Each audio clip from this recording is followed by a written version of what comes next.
Agradecemos a todos. Passemos agora à palestra inaugural, que terá como tema Materiais Inteligentes, Ciência, Tecnologia e Inovações para o Planeta. Como palestrante, professor Pedro Manuel Callas Lopes Pacheco. O professor Pedro Manuel tem doutorado em Engenharia Mecânica pela PUC-Rio, é professor titular do Cefet-RJ. No período de 2008 a 2019, ocupou o cargo de diretor de pesquisa e pós-graduação do Cefet-RJ. É pesquisador do CNPq, bolsista de produtividade em pesquisa 1D e cientista do nosso estado pela FAPERJ. É editor associado do Journal of Brazilian Society of the Mechanical Sciences and Engineering. Publicou 58 artigos em periódicos científicos e 2001 trabalhos em anais de congressos científicos. Orientou 163 alunos de mestrado, doutorado, pós-doutorado, iniciação científica e trabalhos de conclusão de curso. Atua na área de engenharia mecânica, com ênfase em análise de tensões, acoplamento termomecânico, materiais inteligentes e dinâmica não linear. Convidamos a palavra, professor Pedro. Boa tarde a todos, é um grande prazer estar aqui. Eu sou professor do Cefet vou fazer 30 anos, acho que em fevereiro, então uma grande honra fazer essa palestra, ainda mais nesse momento com a volta da direção eleita, né? Passamos por momentos difíceis. Como foi colocado aqui, a democracia é realmente bastante importante. A ciência é fundamental para o país. Nós estamos num momento vivendo momentos complicados com questão de recursos financeiros, mas eu tenho certeza que isso vai ser resolvido. A ciência é fundamental para o nosso planeta e para o nosso país, e temos que contar com isso, que é isso que vai fazer mudar o nosso país. Eu gostaria de agradecer a organização do evento, a toda a equipe. Eu entendo a dificuldade que é organizar um evento num momento como esse, então gostaria de deixar aqui meus parabéns e agradecimentos à organização e ao convite com relação à minha participação. Eu vou colocar aqui a palestra.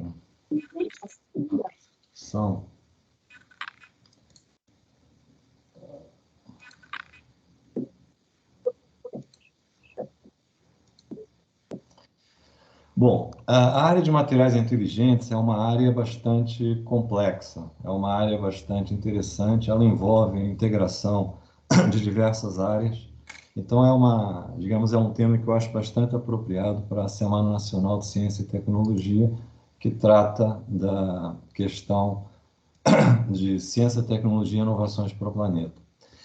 Eu vou apresentar os principais materiais inteligentes, algumas aplicações, tentar explicar os princípios de funcionamento de uma forma bastante simplificada e apresentar alguns exemplos do uso e a pesquisa, alguma pesquisa que está sendo desenvolvida na nossa instituição.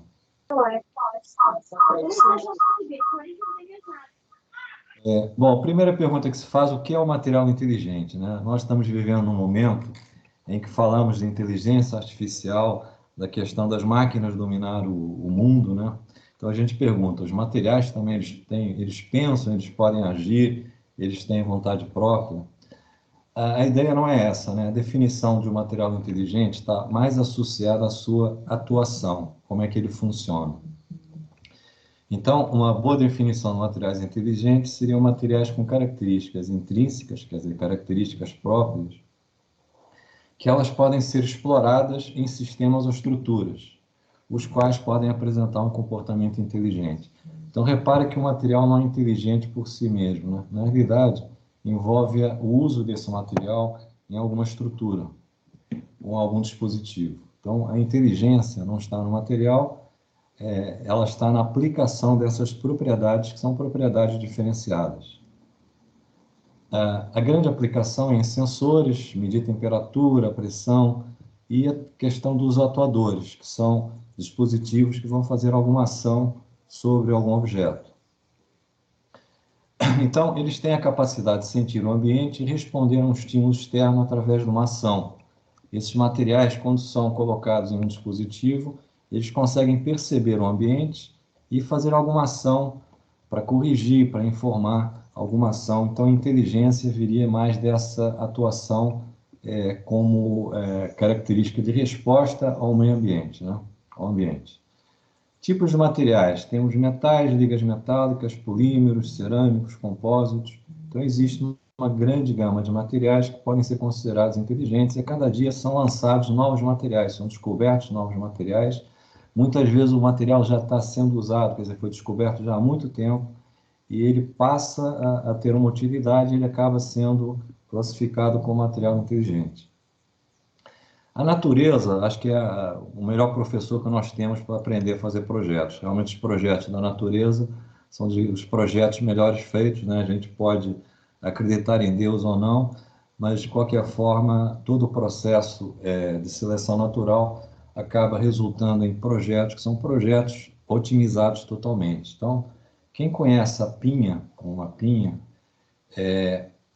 entende que é um mecanismo, né, que ele pode funcionar como um exemplo de material inteligente. Se a gente pega uma pinha e coloca dentro d'água, acontece um fenômeno que está associado a uma transformação da forma. Então, vou colocar aqui um filme para a gente ver. Então, ao depositar água, a pinha ela acaba absorvendo essa água e ela sofre uma deformação.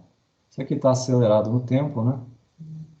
Mas ela acaba fechando ou abrindo em função da umidade, né? Isso aqui é um corte mostrando que a água ao ser absorvida, ela faz a modificação da forma da pinha. E quando seca, ela abre, né? Então, existe uma função para isso. A gente pode considerar como sendo um material inteligente, porque a forma de disseminar as sementes está justamente nesse processo de abrir no momento certo para que as sementes possam sair. Então, poderia ser um exemplo de um material inteligente. Então, como eu falei, a importância é a resposta a estímulos externos, né? E a grande palavra é significativa, né? Quer dizer, é uma resposta grande. Qualquer material responde a estímulos externos. Se eu pego uma barra de aço e eu coloco uma carga, ela vai deformar. Os materiais inteligentes, eles vão além disso. Então, quais seriam as características e os estímulos que a gente pode pensar? A forma do material, viscosidade, rigidez, a cor, a magnetização, e os estímulos geralmente são força, temperatura, campo elétrico, luz, pH, umidade, campo magnético. No caso da pinha, nós temos aqui uma alteração de forma provocada pela umidade. Então, nós temos aqui o estímulo externo e a resposta, e tem uma função essa resposta, que é a questão das sementes, né? Você conseguir reproduzir as peças. A característica dos materiais inteligentes é o acoplamento em que a gente chama de campos físicos. Então, mecânico, térmico, elétrico, magnético e químico podem ser considerados campos físicos, né? Geralmente, como alguém já colocou aqui no início, na abertura, nós estamos, acho que foi a professora Gisele, nós estamos acostumados muito a trabalhar com caixinhas, né? Então, eu sou engenheiro mecânico, eu vou trabalhar com engrenagens, com motores, com estruturas, e não me interessa o que acontece em termos de química, efeitos magnéticos, elétricos, arte, cultura, sociologia. Cada vez mais o mundo precisa dessa integração. Então, nos materiais inteligentes já existe essa integração, a função é justamente ter um acoplamento entre efeitos. Então, sempre vai ter, o caso da pinha seria o comportamento talvez do químico com o mecânico associado à forma da peça, né? E aqui tem uns exemplos de alguns tipos de acoplamentos, né? Então, por exemplo, o efeito piezoelétrico é um efeito já conhecido há muito tempo, né? Ele acontece em cristais. Ele é usado, por exemplo, para ultrassom. Então, quando a gente aplica uma corrente, um campo elétrico no material piezoelétrico, ele começa a vibrar e vai emitir ondas. Então, pode ser usado em aparelhos de ultrassom para emitir essas ondas. Ao mesmo tempo, pode funcionar como sensor.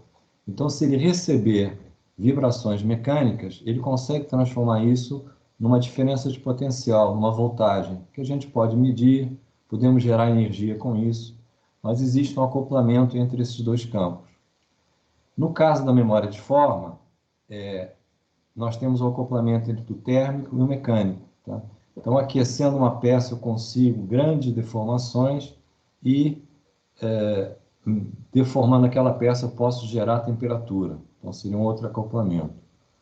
Finalmente, um outro exemplo seria o efeito Peltier. Nós encontramos esse efeito em filtros de água que têm refrigeração. Então, aquela água gelada que sai, se for um filtro que usa esse tipo de tecnologia, ele coloca um campo, uma diferença de potencial e aquele material ele resfria ou aquece em função da polaridade. Então, eu consigo fazer esse acoplamento e usar de uma forma muito eficiente.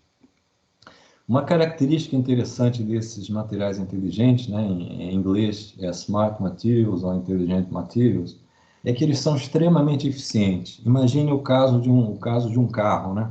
O carro que nós usamos é um instrumento que está aí há muito tempo, é super importante para as nossas vidas, mas ele tem uma porção de problemas. Além de poluir muito, né, nós estamos com um problema de saturação em termos de poluição no mundo, né, temos que pensar em outras soluções, aqueles carros que queimam combustível.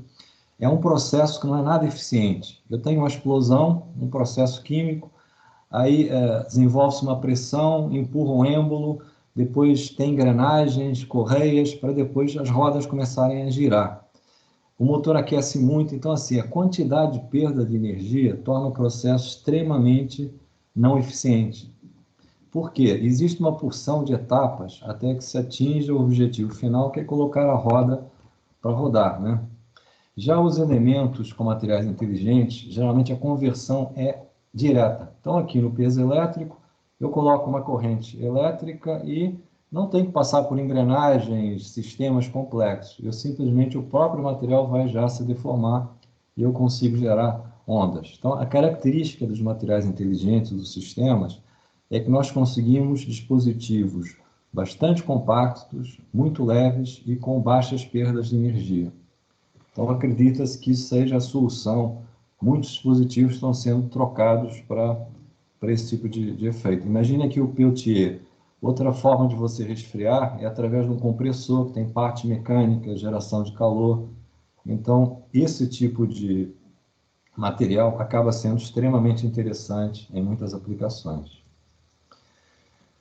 Sempre que a gente quer estudar um problema, é interessante nós acompanharmos dois itens. Um é a produção científica, onde a gente vai registrar, vai verificar o que os pesquisadores estão pesquisando, quais são as descobertas que estão sendo feitas. A produção do conhecimento científico é registrada em revistas, congressos, livros. E o outro braço que é importante é a questão onde é que esse conhecimento está sendo aplicado. Isso está sendo aplicado geralmente através de patente. Então, se nós olharmos o que está acontecendo com as patentes e com a produção científica, é uma área, a gente consegue saber quais são os desafios, se é uma área que já está saturada, se é uma área que tem oportunidade. Aqui tem um gráfico que é retirado desse site, lens.org, que é um site bastante interessante, ele é gratuito, ele fornece informações relativas a publicações científicas, patentes. Então, esse gráfico que está mostrado aqui, ele está mostrando o que acontece com a produção científica em termos de livros, artigos, publicações em conferências científicas. Aqui a grande parte está associada em artigos científicos, que a gente chama de periódicos, né? E nós observamos aqui uma inexistência de publicações, até mais ou menos aqui 70 aparece alguma coisa, depois em 90 começa a aparecer, talvez um pouco mais intenso, e a gente vê que na última década, de 2011 até 2020, existe um crescimento exponencial. Então indica que é uma área bastante quente, que existem oportunidades, existem desafios a serem vencidos. Outra coisa interessante é quem está trabalhando e quem publica. Então, esse site também permite verificar que, por exemplo, a China, ela é uma produtora de artigos, tá? De publicações científicas. Obviamente, isso aqui é a Academia Nacional Chinesa, né, que reúne várias universidades. Mas temos aqui a Alemanha, Estados Unidos, com várias universidades, Reino Unido, a Espanha aparece aqui também, a Alemanha em vários lugares. Então, a gente consegue ter uma ideia de quem está produzindo. O Brasil não está mal, né? Está aqui com 2.269. a grande parte dessa publicação, 95%, ela vem das universidades federais, das universidades públicas. Por isso é importante a gente preservar, incentivar o ensino público, que além de ser um diferencial para a mobilidade social, né, é a questão da publicação do conhecimento, as descobertas que acabam melhorando o país, elas vêm aqui em grande parte das universidades públicas. Questão das patentes, vocês podem ver que tem um atraso, né? Então aqui, em vez de começar em 90, já começa aqui em 96 e o crescimento já vai para 2013, né? Um gráfico similar, mas já tem aqui um atraso. Isso é natural porque primeiro existe a publicação e depois nós temos a aplicação de uma patente que demora tempo para ser aceita, né? Então existe aqui um lag, mas a gente vê também que existe um crescimento bastante grande. A gente está vendo aqui que são 80 mil patentes, né? Na realidade são depósitos e patentes também por ano, né?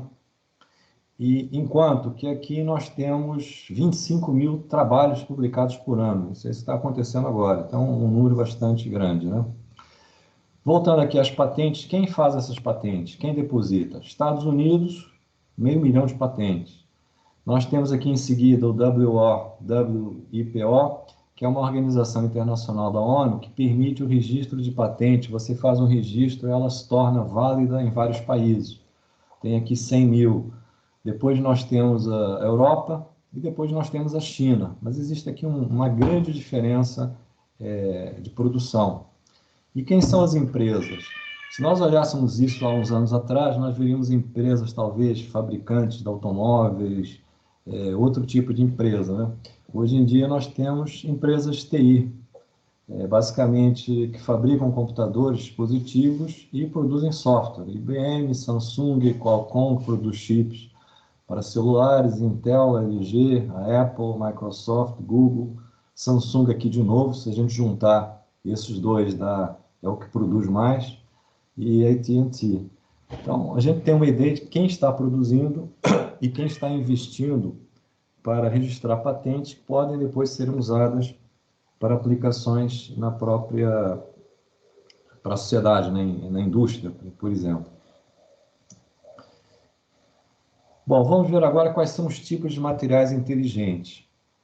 A gente pode classificar aqui em 6 tipos: memória de forma, piezoelétricos, magnetorreológicos, magnetorrestritivos, termocromáticos e fotocromáticos. Isso é uma simplificação de classificação. Obviamente, toda a classificação ela não é perfeita e a gente acaba muitas vezes perdendo ao classificar ou separar. Mas a natureza humana acaba fazendo um pouco isso e muitas vezes a gente acaba perdendo. Mas vamos lá. Memória de forma. Eu vou dar aqui alguns exemplos para vocês situarem o que seria cada um desses tipos. Aqui é um misturador de água, né? Então imaginem que entre a água fria por aqui e água quente no outro lado, né? E aqui eu consigo regular a temperatura. Então isso aqui seria a temperatura máxima de saída. Se eu coloco 40 graus aqui, a água não vai passar de 40 graus. Então é um dispositivo de proteção para evitar queimadura. Como é que funciona? Eu tenho aqui uma mola comum de aço e na hora que eu aperto, eu vou colocar uma força aqui nessa mola e vai comprimir um disco. Aqui é um anel que pode se deslocar essa peça azul para a direita ou para a esquerda. Quando ela vai para a direita, ela fecha a entrada de água quente. Então, como é que isso é feito? Eu tenho uma mola de memória de forma, em inglês, memória de forma é shape memory, e o I de alloy de liga, que ela tem um comprimento, sem estar na forma natural, maior do que está aqui. Tá? Então, quando eu aqueço, esse material, quando eu aqueço a uma determinada temperatura, e não precisa ser muito, pode ser da ambiente a 40 graus, 50 graus, ela volta à forma original. Então, ela vai comprimir e esse disco ele vai para a direita. Ele vai fechar a entrada da água quente e, com isso, eu evito uma queimadura. Então, um exemplo simples, corriqueiro, é um exemplo comercial que existe, né? Piezoelétricos. Temos um microfone, então o microfone basicamente é uma placa que vibra com o som que nós fazemos ao falar, e essas deformações são transformadas numa diferença de potencial. Então é aquele efeito do acoplamento do campo mecânico, pela vibração do ar, para um campo elétrico, né? E o inverso é o ultrassom, onde eu tenho um transdutor que eu coloco uma vibração e emite uma onda do ultrassom, que depois ela pode ser lida por outro transdutor do ultrassom. O professor Maurício Mota, nosso diretor-geral, ele trabalha bastante com essa parte aqui de ultrassom, mais na parte mecânica, na identificação de defeitos, esse tipo de coisa. Magnetorreológicos. Temos aqui um amortecedor. Então, aqui é o acoplamento do campo magnético com o reológico. O reológico é um campo mecânico, tem a ver com fluidos. Isso daqui é usado na Fórmula 1, nós temos aquela suspensão ativa. Então, tem um sistema computadorizado que ele vai regular a viscosidade do fluido para que o amortecedor fique mais ou menos rígido, né? Alguns carros, tipo a Audi, já usam esse tipo de amortecedor. Como é que funciona? Aqui tem um fluido que é magnético, tem partículas magnéticas. Aqui tem um anel magnético, tá? Um coil, que quando eu aciono, as partículas elas se organizam e a viscosidade ela vai se alterar. Então, repara que o material magnetorreológico é inteligente porque, ao ser utilizado no dispositivo, eu consigo responder a estímulos externos, mudando a sua configuração ou a sua forma de atuar. Magnetorrestritivos é que é o acoplamento entre um campo magnético e um campo mecânico de deformação. Então, eles são usados em atuadores lineares, né? Eu coloco um campo e o atuador ele se desloca, ou eu consigo medir também o deslocamento. Termocromáticos. É o exemplo da nossa xícara de café, onde tem uma cor, ou tem um desenho quando está fria, e quando aquece, muda. Então, o acoplamento, né, entre temperatura e a questão da própria cor, né? Outro acoplamento é a questão dos óculos de sol, onde, em função da luminosidade, ele se torna mais escuro, mais claro. Então, são sempre, repara que o material não é inteligente, ele é inteligente ao ter uma aplicação, ao ser aplicado, né? Eu vou falar aqui um pouquinho sobre memória de forma e peso elétrico. São os materiais mais usados e são os materiais que eu trabalho mais na área de pesquisa. Então, vamos lá, materiais com memória de forma. É importante a gente entender, como eu falei lá no início, materiais inteligentes, não adianta você só entender de uma área, porque existe um acoplamento, uma integração que vai da área mecânica, materiais, elétrica, magnética, de design, quer dizer, você tem que pensar em várias áreas ao mesmo tempo, é uma grande integração. Então, para que a gente possa entender o funcionamento, aqui está a representação de uma estrutura de uma liga metálica. A mais conhecida é o chamado nitinol, que é uma liga de níquel-titânio. Ela foi descoberta por acaso, né? Em 1962, por aí. O laboratório americano tinha um pesquisador que estava fazendo cones para mísseis, então uma aplicação militar, e a questão é que o material conseguia se deformar muito e tinha uma alta resistência. Ele levou uma peça para uma reunião, aí tinha um pesquisador que estava fumando cachimbo e ele simplesmente resolveu deformar a peça e passou o acendedor de cachimbo debaixo da lâmina, que era uma lâmina desse material. E ela, impressionantemente, voltou à forma original. O pessoal ficou intrigado e consultaram o pessoal de material, né? E eles fizeram uma análise e viram que esse tipo de liga tem uma estrutura cristalina, a gente chama de estrutura cristalina quando ela é organizada dessa forma. Então, isso acontece basicamente nas ligas metálicas, o níquel e o titânio ficam com essa formação ao longo de grandes quantidades do material. Então, os átomos se organizam dessa forma, uma forma bem organizada, né, em cubos e figuras geométricas que se repetem. Os cerâmicos são similares, eles também se organizam, mas as metálicas trabalham com átomos metálicos, metais. Aqui eu já tenho átomos não metálicos, tá? E os comportamentos são bem diferentes. Mas em ambas as situações, a memória de forma está associada à capacidade do material, dos átomos, de com o carregamento, eles se deslocarem. Repara que o deslocamento de um átomo de uma posição para outra, ela pode ser muito pequena na escala atômica. Mas como eu tenho aqui uma grande quantidade de estruturas que se repetem, a repetição, né, dessa pequena deslocamento dos átomos, que tem uma certa mobilidade, vai se transformar em deformações muito grandes. Essa é a característica das ligas com memória de forma metálicas, né? Se eu pego uma peça de aço, ele não consegue fazer esse tipo de movimento. Ele vai ter um outro tipo de movimento, ele vai conseguir se deformar permanentemente, a gente chama plasticamente. Quando eu pego um clipe de papel e eu dobro esse clipe de papel, eu deformo e não adianta fazer nada que eu não volto à forma original. Se eu aquecer, por exemplo, não volta à forma original. Então, esse é o comportamento típico das ligas metálicas. Polímeros também existem com memória de forma, mas o comportamento é associado às cadeias. Os polímeros são feitos de moléculas expostas em longas cadeias. Quando eu puxo, ele acaba como as cadeias estivessem embaraçadas e elas se alinham, né? Então, esses mecanismos são fundamentais para que a gente entenda o funcionamento das ligas com memória de forma. Vamos começar aqui com as metálicas.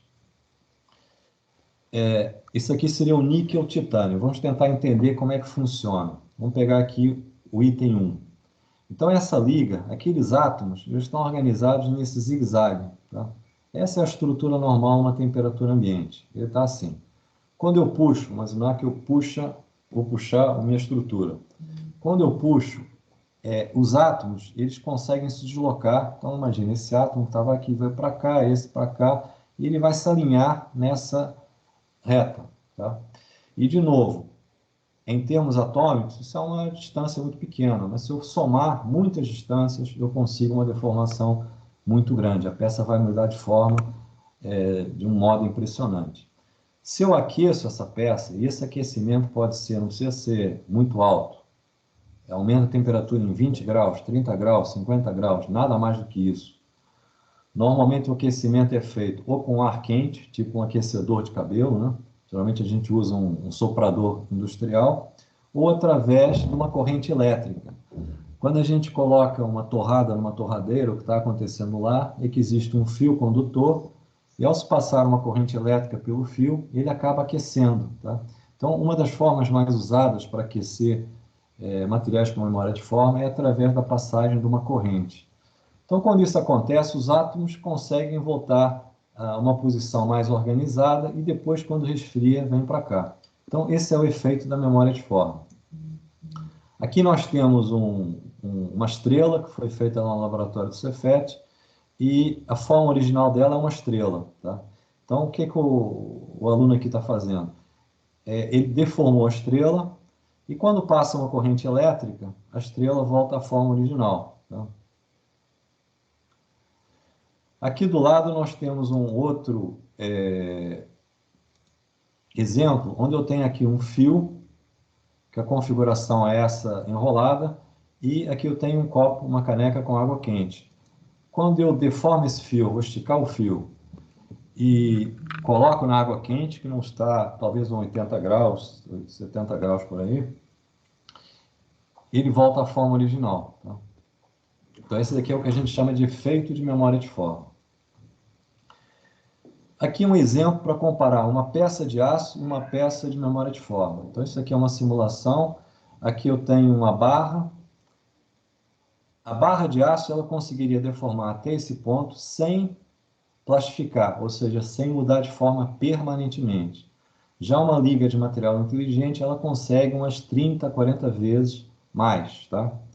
Mas ela não fica aqui, né? Se eu agora aquecer, vamos aqui para o próximo. Se eu aquecer, o que vai acontecer é que ela vai recuperar a forma inicial. Então, eu conseguiria vir daqui para aqui, somente aquecendo uns 20 graus. Tá? O que está acontecendo lá internamente é a mudança, o rearranjo dos átomos, e esse material tem essa característica, consegue grandes mudanças. Aplicações, vamos ver aqui algumas aplicações. Então, temos uma aqui que é uma espécie de uma minhoca, né?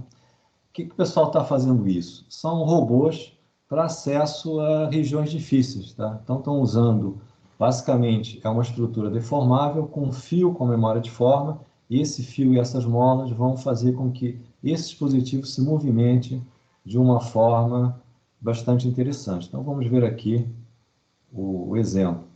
Então, através de contrações, eu consigo movimentar, isso está sendo feito pelo MIT nos Estados Unidos, é um projeto deles, e eu consigo fazer um movimento, mudar de forma, né?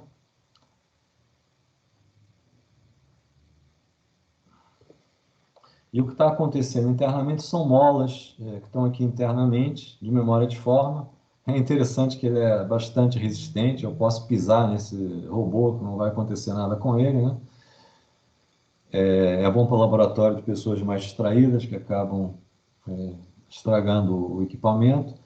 E aqui a gente tem uma mão acionada por fios de memória de forma. Então, repara que são dispositivos muito compactos. Se eu fosse fazer um sistema com hidráulica, pneumática, teria que ter uma bomba para comprimir o líquido, fluido, depois mais engrenagens, válvulas, iria fazer um sistema muito pesado. Aqui eu não tenho nada, eu tenho um fio e eu tenho aqui os fios que são ligados numa fonte de corrente. Então eu ligo, desligo e eu consigo.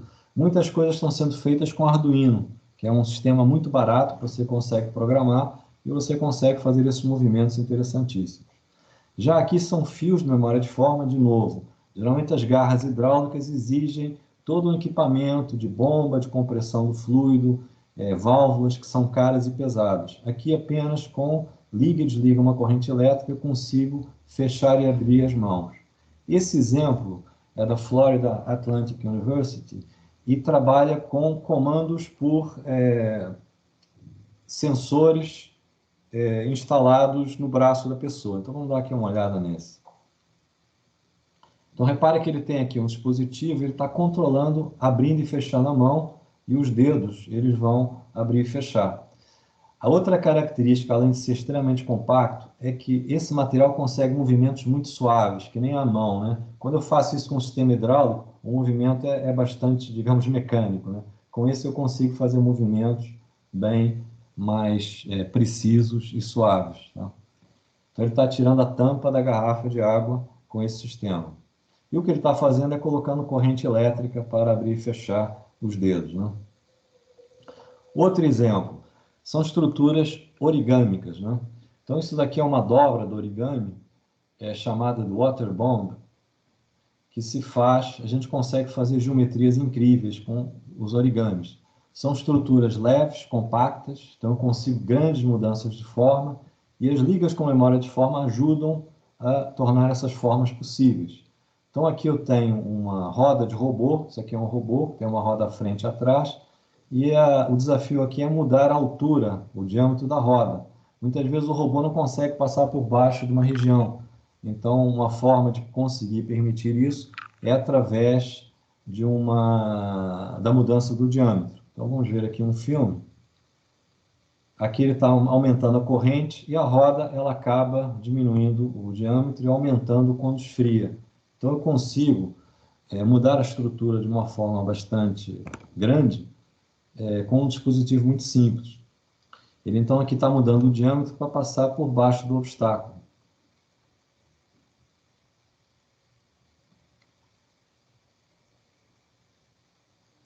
E repara como a ciência é importante. Na ciência, você ficar aberto às ideias criativas e inovadoras. Se eu fico fechado no meu mundo, eu sou engenheiro mecânico, se eu fico fechado no mundo das engrenagens, eu perco a oportunidade de trabalhar com origami, que é uma coisa relacionada com arte, né? Então a gente acha, origami é uma coisa bonitinha, mas não serve. Na realidade não é nada disso, né? Tudo é importante e temos que ficar atentos às várias possibilidades que elas estão por aí esperando que a gente as use, né?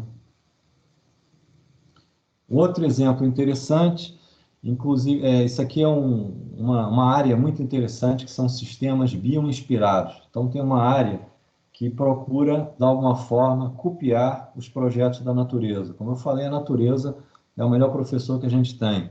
Os dispositivos que a natureza faz são os melhores do mundo, né? Então, nós temos que olhar para a natureza, preservar a natureza, olhar para ela e copiar, tentar assimilar o que ela faz, né? Então, isso é um projeto para locomoção submersa. Nós temos movimentos de hélice de navio, que é um movimento bastante não otimizado, né? A gente vê os peixes se movimentando, vê os seres no oceano se movimentando, eles se movimentam com uma beleza e com uma facilidade que não tem nada a ver com o navio, né? Com o hélice andando E realmente não são estruturas, digamos, inteligentes, né? Então, a ideia é, a água viva, ela se movimenta porque ela tem músculos que vão contrair e a campânula acaba abrindo e fechando, né? Então, a ideia é usar lâminas de aço e fios com memória de forma. Quando você aquece, eles voltam à forma inicial e vão defletir, e vão permitir, aqui estão as lâminas, né? Vão permitir que abra e feche. Então, vou passar aqui um filme que mostra isso é da Virginia Tech, nos Estados Unidos. Então, aqui eles estão, através de fios, estão passando corrente e tirando a corrente. E essas lâminas acabam, então, abrindo e fechando, tá?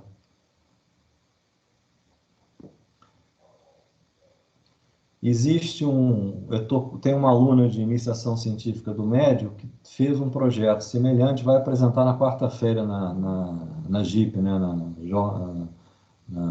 na apresentação dos trabalhos de iniciação científica. Quem tiver interesse, é a modelagem de uma água viva para locomoção submersa.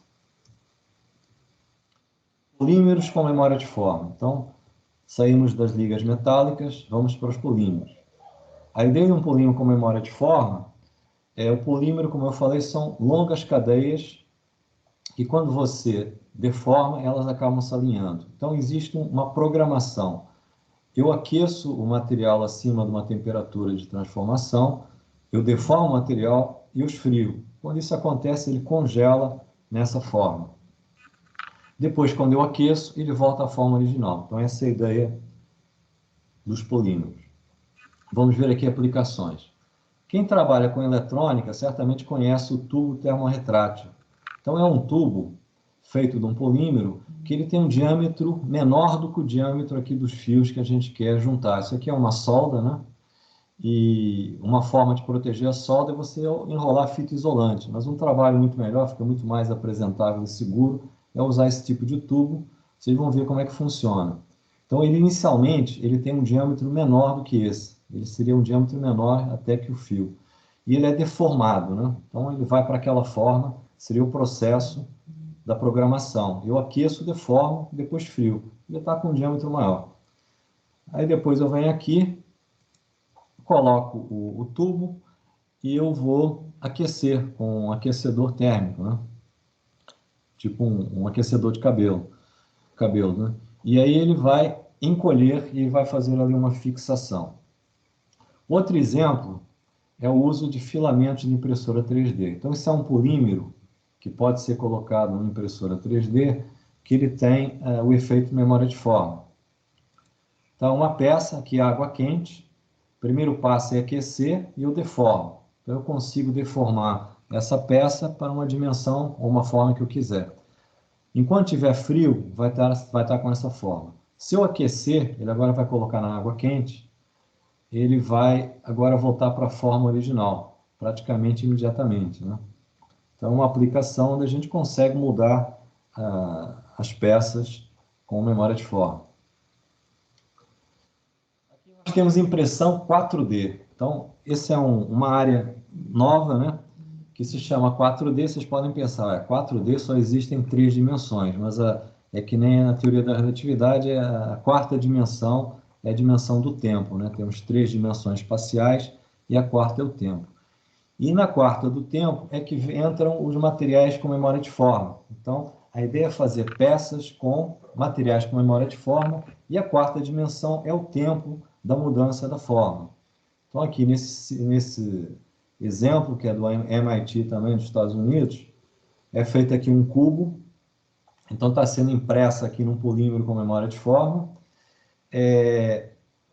As faces do cubo.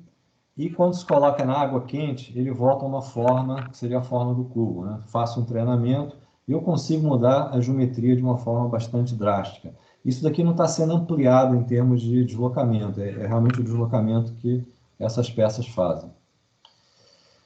Agora vamos para outro material. Já vimos ligas metálicas, já vimos os polímeros, vamos agora para o que a gente chama de piezoelétricos. Aqui uma explicação também simplificada, porque é sempre bom a gente entender de onde vem esse efeito, né? Como é que não é mágica. A ciência nos ajuda a entender o que está acontecendo.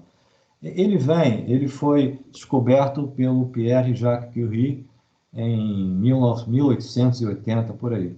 E ele não foi usado imediatamente. Muitas vezes acontece isso. O material, ele é descoberto, ele passa muito tempo não sendo usado porque comercialmente não é interessante, é difícil de fabricar. Então é necessário que outros cientistas acabem pegando aquele material e fazendo algumas modificações. Mas hoje em dia é muito usado em microfones, ultrassom.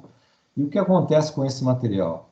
Ao contrário do aço ou alumínio, que tem aquela estrutura bem organizada e repetida ao longo das três direções, esses materiais, eletricamente, eles são neutros, né? Então, se eu comprimir em alguma direção, ele vai continuar com a mesma carga.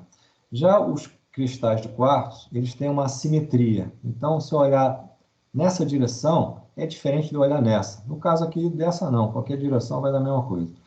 Então, repara o que acontece. Quando eu puxo, as cargas positivas, elas vão subir, né?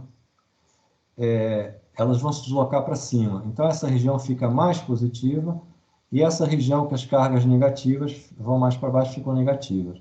Quando eu comprimo, existe o contrário. Essa vai para cima, fica mais negativa, e essa para baixo fica atrativa. Então, aqui tem um filminho que mostra isso. Quando eu comprimo, os átomos mudam de posição, e aqui a gente chama de centro de carga. O centro de carga, lá no início, sem carga mecânica, está no centro. Então, ele está neutro, não dá nenhuma modificação em termos de carga elétrica. Agora, quando eu comprimo, se forma uma carga negativa embaixo, em cima e positiva embaixo. Então, esse é o efeito peso elétrico. Ele tem esse efeito e tem o reverso. Qual seria o reverso? Se eu colocar uma carga elétrica, uma polarização, ele se deforma. Então, tem os dois caminhos, né? Como é que a gente usa esse material? Então, existem vigas, várias formas, retangulares, circulares. Tem filmes de material polimérico também, piezoelétrico, que eu posso colar numa peça. E a ideia é que a deformação, eu colo esse material na estrutura, uma viga ou numa peça qualquer, e quando a estrutura se deforma, eu consigo medir uma corrente, por exemplo, uma voltagem, uma diferença de potencial no meu material piezoelétrico, né, através dos contatos. Da mesma forma, se eu coloco uma carga, uma voltagem, a viga vai se deformar. Tem os dois efeitos. Aplicações. Então, aqui de novo, uma coisa interessante, sistemas bioinspirados.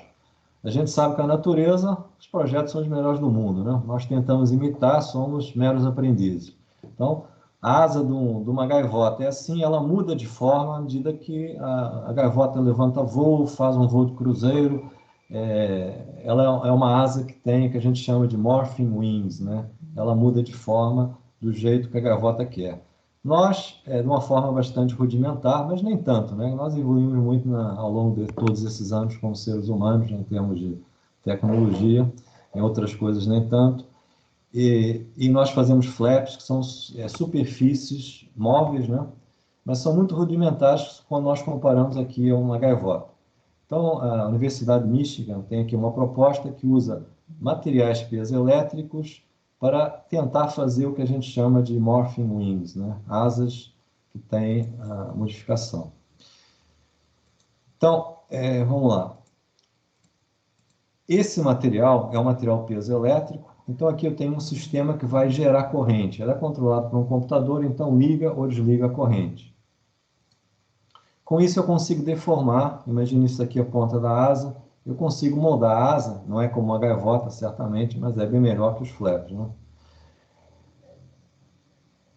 De novo, é extremamente leve. No flap eu tenho sistemas aqui hidráulicos para movimentar o flap. Aqui é corrente elétrica, eu não tenho nada. Eu não tenho válvula, não tenho nada. Tenho apenas um fio que vai conduzir eletricidade, corrente elétrica, e faz a asa mudar de forma. Então, é uma área bastante interessante. Outra área é colheita de energia.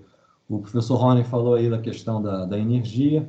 É certamente um dos grandes problemas da humanidade, né? Nós estamos vendo aqui no país e em todo o mundo, né? Estamos passando aí por uma mudança de fonte de energia, e as fontes limpas são certamente a solução nos próximos anos. Se não fizermos isso, o mundo está perdido.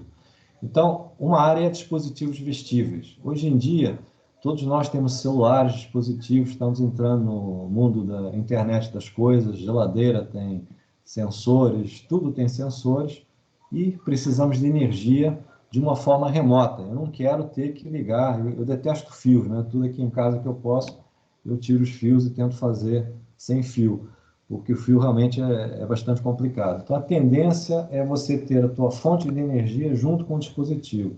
Como é que você faz isso? Pode ser com peso elétrico. Você cola numa estrutura que se deforma e essa estrutura vai gerar energia para alimentar sensores, processamento de sinal, comunicação e permitir que a gente use os vários dispositivos. Uma forma de conseguir essa energia pode ser das ondas do mar, do vento, mas também pode ser do próprio homem. Nós geramos energia movimentando os olhos, andando, então podemos fazer uma mochila com elementos piezoelétricos, cotovelo, pulso, dedos estão digitando, a gente gera energia, né? Pés, aqui a energia mais eficiente é através, por exemplo, da instalação em sapatos de elementos que vão se deformar e gerar energia. Tem uns dispositivos que estão sendo usados pelo exército americano, que é um dispositivo que é colocado no joelho, então quando o soldado anda, ele vai gerar energia para alimentar os dispositivos. Hoje em dia o exército é totalmente dependente desses dispositivos. Antigamente não era, mas hoje em dia existe essa dependência desses dispositivos. Geração de energia por ondas, ou então estruturas que se deformam. Então, isso daqui são vigas com elemento piezoelétrico. Aqui tem um sistema com magnético, ímãs, né, que melhora a geração de energia, mas a ideia é fazer tipo um cubo, né? Você pega esse cubo, você instala lá e você consegue tirar energia da tua estrutura. Eu vou agora falar um pouquinho sobre experiências da nossa instituição. Nós temos um grupo de pesquisa chamado Sistemas e Estruturas Inteligentes. Temos um laboratório chamado LACEI, Laboratório de Sistemas e Estruturas Inteligentes. Pesquisadores que participam desse laboratório, eu, o professor Marcelo Sávia, da FRJ, mas também atua no programa de Engenharia Mecânica e Tecnologia de Materiais do Cefet. É um parceiro e um grande amigo de longa data. Nós trabalhamos com memória de forma e com materiais inteligentes já há mais de 20 anos, temos uma parceria bastante grande. Professor Ricardo Aguiar, Luciana Monteiro, Paulo Câmara, Sérgio Oliveira, Luiz Felipe de Souza, professor Alberto Paiva da UF, foi meu aluno de iniciação, projeto final, em 1990 e alguma coisa. E hoje em dia é professor da UF, com doutorado pesquisador. É um grande prazer tê-lo agora como colega. O professor Alex Kalamkarov, também um parceiro do Canadá, que está sempre aqui no Brasil, trabalhando nos nossos projetos. E temos uma equipe de alunos formada por alunos de doutorado, mestrado, graduação em C, graduação médio e técnico. A gente procura fazer uma ação que eu acho que cada vez está acontecendo mais no Cefet. Eu sempre digo que a grande força e o diferencial do Cefet é ter 3 níveis de ensino e uma integração entre eles. Nenhuma instituição, tirando o Cefet de Minas, consegue uma integração talvez tão boa como a gente, e uma possibilidade e oportunidade nesse sentido. Então, a gente procura fazer, existem outros projetos, outros professores trabalham bastante com relação a isso, não é só esse grupo de pesquisa que trabalha com isso, nós temos, seja na área de materiais, mecânica, elétrica, línguas, sociologia, nós temos grupos de pesquisa que procuram investir nisso. E é uma experiência muito rica, por quê? O aluno do doutorado tem uma visão, o aluno do médio técnico tem outra. Essa diversidade, ela contribui para o desenvolvimento da ciência. A ciência está associada à inovação, está associada a pensamentos diferentes. A inovação precisa disso, não é um bando de engenheiros sentados em torno de uma mesa com a mesma formação que vai conseguir contribuir.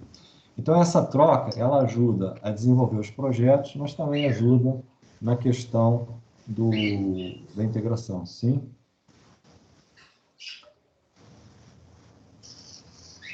Um exemplo aqui é origami. Então, é um aluno de mestrado de Cefet que trabalha com origamis e usa aqui elementos que são barras de torção. Quando eu torço essa liga e eu aqueço, ela volta à forma original. Então, aqui, rapidamente, é um sistema para abrir um origami.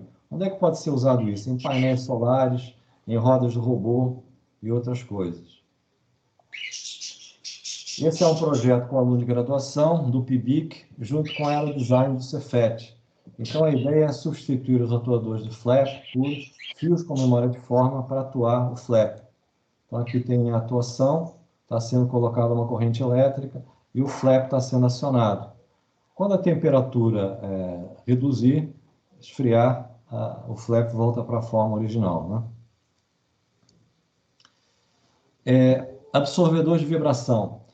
Estruturas mecânicas, quando entram em ressonância ou têm grandes vibrações, elas podem danificar as peças. Então, é importante que a gente tire dessa ressonância, que é uma condição deletéria para a estrutura. Então, uma forma de se fazer isso é usar molas com memória de forma. Aqui tem uma mola com memória de forma. Eu vou passar aqui o filme.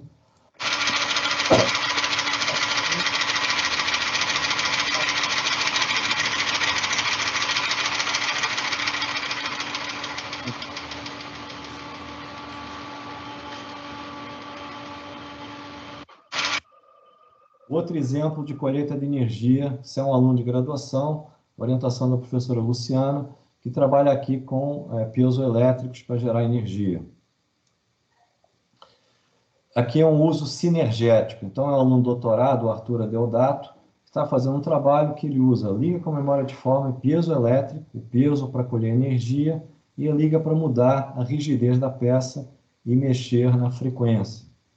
Então, aqui tem um exemplo lá do laboratório, aqui está a viga vibrando, tem um peso elétrico aqui que está colhendo energia, e aqui do lado direito vocês vão ver o sinal, a voltagem aqui aumentando, que seria a energia sendo coletada, e a temperatura aqui aumentando. E vai partir de uma região sem vibração, sem voltagem, né, sem potência sendo obtida, para uma região onde a potência aumenta bastante.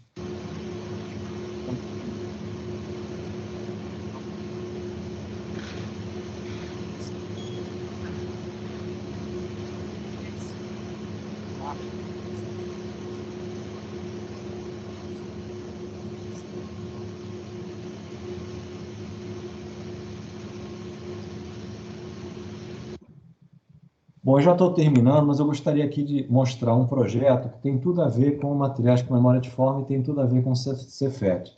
É um projeto de STEAM, que é Ciência, Tecnologia, Engenharia, Arte e Matemática. Então, esse projeto, ele começou com o artista pesquisador Ivan Henriques. O professor Maurício Mota participou desse projeto, junto com o professor Leidervan, que também é um professor do campus do Maracanã, e começaram a estudar uma ideia que é a questão de usar dispositivos para gerar oxigênio em outros planetas. Então, nós estamos com uma ideia de exploração espacial, certamente um momento vamos precisar fazer isso, e, mais uma vez, é um sistema bioinspirado. As sementes do maple, o maple é uma árvore que é bastante conhecida no Canadá, a bandeira do Canadá tem uma folha dessa árvore. A semente, ela quando cai da árvore, ela forma como se fosse um helicóptero, né? Como se fosse a hélice. E com isso ela consegue deslocar grandes distâncias e, de alguma forma, aumentar a reprodução da espécie. Então, a ideia é produzir dispositivos que possam ser soltos, né, de uma determinada altura e se espalhem pela superfície do planeta. Existe a ideia de colocar alguns enzimas ou algas ou algum tipo de dispositivo biológico, né, que gera oxigênio. Existem esse tipo de bactérias, né? Existem esse tipo de bactérias que conseguem gerar oxigênio em regiões que são não tem basicamente oxigênio. O Ivan Henriques é um artista que tem uma visão muito interessante. Ele procura juntar a arte com tecnologia. Ele aqui no Brasil ele é bastante conhecido, ele está radicado na Holanda, ele é brasileiro, mas há um tempo atrás ele apresentou na Lagoa Rodrigues de Freitas um pedalinho para despoluir a lagoa, que a pessoa pedala e tem umas algas, um container com algas, e as algas vão, de alguma forma, despoluindo a lagoa. E a ideia é usar a arte junto com a engenharia, a ciência, a matemática e a tecnologia. Então, em 2018, foi feito um evento no Museu da Manhã chamado Superfícies Respiráveis, sistemas fotossintéticos autônomos. Tem a ver com essa ideia de criar dispositivos que possam ser usados para gerar oxigênio. Participaram desse evento, ele foi feito em 2018, foi uma semana inteira, 8 horas por dia, alunos e professores do Cefet, do FRJ e da Willem de Kooning Academy. Ela da Holanda, e vieram alunos de doutorado e pesquisadores holandeses para cá. Então foi uma semana altamente produtiva, acho que é uma das experiências mais interessantes da minha vida, porque reuniu engenheiros e artistas para desenvolver um projeto comum. O projeto comum seriam dispositivos que envolvessem a questão da arte, mas a questão do funcionamento. E o funcionamento, nós usamos materiais inteligentes para fazer a atuação. Então, a ideia é que isso aqui funciona como se fosse um helicóptero. À medida que desce, vai se movimentando, e quando chega lá embaixo, quando pousa, é necessário abrir para que possa ser feito o processo, né? Então, o Museu da Manhã ele tem um laboratório de aprendizagem que é fantástico. Eles abrem, eles permitem que as pessoas usem, e o equipamento é um laboratório com impressoras 3D, corte a laser, tipo Google, com sofás, puffs espalhados, então, assim, ajuda bastante a criatividade. E foi feita, então, uma oficina durante uma semana, 8 horas por dia, e os alunos aqui são alunos de graduação, mestrado, pesquisadores lá na verdade, são artistas, já do curso de arte da Holanda, e foi, assim, uma experiência interessante. Primeiro dia não foi tão interessante, né? Porque nós costumamos trabalhar em caixinhas e os artistas, os engenheiros, os alunos não conversaram muito bem. Mas foi facilmente resolvido à noite saímos para tomar chopp e no outro dia estava tudo certo, né? E foi assim, durante a semana toda foi um processo muito suave, muito intenso, que produziu estruturas interessantes. Quer dizer, são protótipos que depois foram expostos no museu, foi aberta a visitação. Aqui tem um exemplo de uma estrutura interessante, atuada por um fio de memória de forma, a gente chama de tensegridade, né? Onde a gente tem aqui o aquecimento do fio e a estrutura volta à forma original. Então, isso aqui permite estruturas bem compactas, que podem ser lançadas no espaço e depois recuperadas com um simples aquecimento, né? E voltam à forma original quando esfriarem. Então, é uma coisa interessante. Então, eu acho que foi uma experiência interessante, acho que no Cefet nós temos que cada vez incentivar mais isso, fazer a integração de todas as áreas que nós temos. Só para fechar, eu sei que já passei um pouquinho aqui da hora, eu gostaria aqui de colocar um evento que nós organizamos desde 2019, que tem tudo a ver com o STEAM, tá? Ele é um evento que envolve alunos de médio técnico, graduação e pós-graduação. Durante 48 horas, eles procuram realizar ou desenvolver projetos para resolver ou ajudar a resolver problemas do nosso planeta. E esses projetos funcionam assim: os alunos se organizam dentro do próprio evento, eles não se conhecem, procuramos formar equipes de 6 alunos com os 3 níveis de ensino. Existem mentores que vão acompanhar os alunos durante essas 48 horas, tem informação, como é que se faz um brainstorm, existem eventos de atualização para ver como é que os projetos estão sendo feitos. É um laboratório muito interessante, porque é o que acontece no mundo real. No mundo real, você não vai trabalhar na empresa levando os teus parentes ou os teus amigos. Na verdade, você cai ali, você tem uma porção de pessoas de outras áreas com quem você tem que conviver. E os problemas não são problemas que você tem que resolver a longo prazo, geralmente é para ontem. Então, é um laboratório muito interessante para a formação dos alunos. Nós temos uma equipe de coordenação geral com representantes de todos os campi. Então, eu gostaria aqui de convidar aos alunos a se inscrever, 19 a 29 de outubro, e aos docentes e servidores que gostassem de participar, ajudando na organização ou na parte de mentores, podem entrar em contato comigo. Nós vamos fazer uma palestra, marcar no futuro, para mostrar como funcionaria essa parte de mentoria dos alunos. E alunos que tenham dúvidas também, existe a página que está colocada aqui. Na página tem depoimentos, tem quais foram os projetos que foram realizados nos anos passados, e tem bastante informação. Então, eu acho que é uma grande oportunidade para os alunos, especialmente pela formação e até por questão de currículo. Hoje em dia, as empresas elas perguntam na hora que a pessoa o professor Marco Braga estava até comentando isso comigo, né? A questão de você se formou, fez os cursos e que mais você fez. Então, projetos envolvendo inovação são importantes, projetos envolvendo a questão da sociedade, como é que você está ajudando a sociedade são importantes. Então, é fundamental que os alunos se envolvam com esse tipo de projeto. Então, convido a todos a fazer a inscrição, olhar a página, está nas mídias sociais também. Na quinta-feira vamos ter uma palestra interessante com um grupo de alunos que participaram de um outro projeto, que é o Invent for the Planet, que é bastante similar a esse, é realizado em fevereiro, só que envolve alunos do mundo inteiro, né? Graduação e pós-graduação. E nos últimos 2 anos, 2019 e 2020, as 2 equipes brasileiras, com alunos do Cefet, foram as campeões mundiais, em mais de 120 equipes de todos os continentes. Então, isso mostra que nós temos uma criatividade muito grande, conseguimos nos organizar, apesar de todas as mazelas que nós temos, falta de material, falta de recursos, e acho que é interessante incentivar isso. E na quinta-feira, o grupo de alunos que ganhou em 2019, ele montou uma empresa, uma startup, hoje em dia vende o produto que eles fizeram um protótipo nesse evento. Então, ele vai contar a experiência de como foi a defesa do projeto lá nos Estados Unidos, no final, e a montagem da startup. Então, convido também a todos a participar, acho que vai ser na quinta-feira, por volta das 18 horas, mas consultem a programação da CPEX.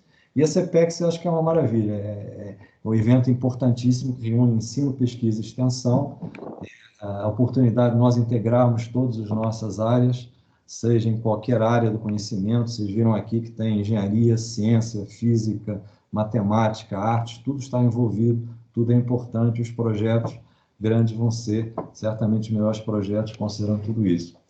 Bom, eu gostaria de agradecer, eu termino a minha palestra por aqui.